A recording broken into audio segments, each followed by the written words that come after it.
This is Motorola ThinkPhone, and in today's video I'm going to share the best tricks and tips for the camera of this device. So to begin with, I'm going to demonstrate that you can enter the dual capture mode, the camera mode that allows you to take an image from both cameras, selfie and rear simultaneously.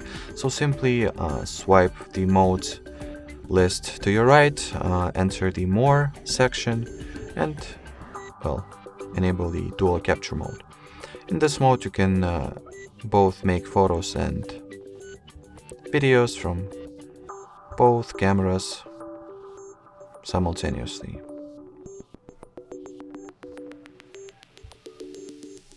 So dual capture mode, this one is responsible for video in particular, and this one allows you to take pictures.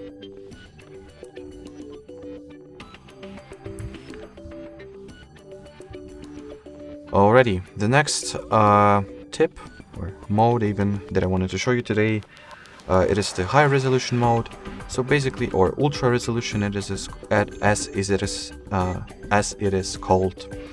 So basically, this mode provides you with more megapixels and allows you to take the photos that will be in the higher resolution.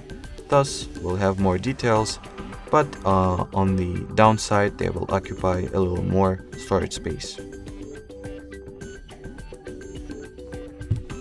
So the key in this mode is to correctly set focus.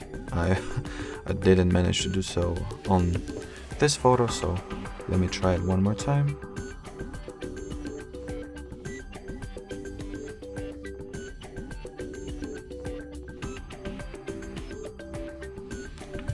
And basically, while filming in this mode, you get the photo of significantly higher resolution.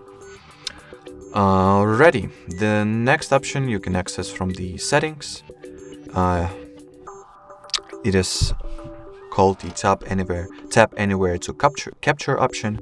So switch on its toggle, and now you can just tap anywhere at the viewfinder and get your picture taken like so. Alrighty, the final tip that I wanted to show you today is another settings option. It's if I'm not mistaken, it's called the rear caption or something. So let me access it real quick. So yep, in the quick capture, the general option's name is quick capture. So turn it on, choose what kind of camera you would like for it to open, either rear or selfie, and once I will twist my wrist like that, as you can see, the back or the main camera gets launched. So that's pretty much a gesture or shortcut that allows you to access your camera without having to necessarily look for its app icon. So a very convenient quick access feature, if you ask me. Alrighty, so that will be it for today. Thanks for watching, and bye bye.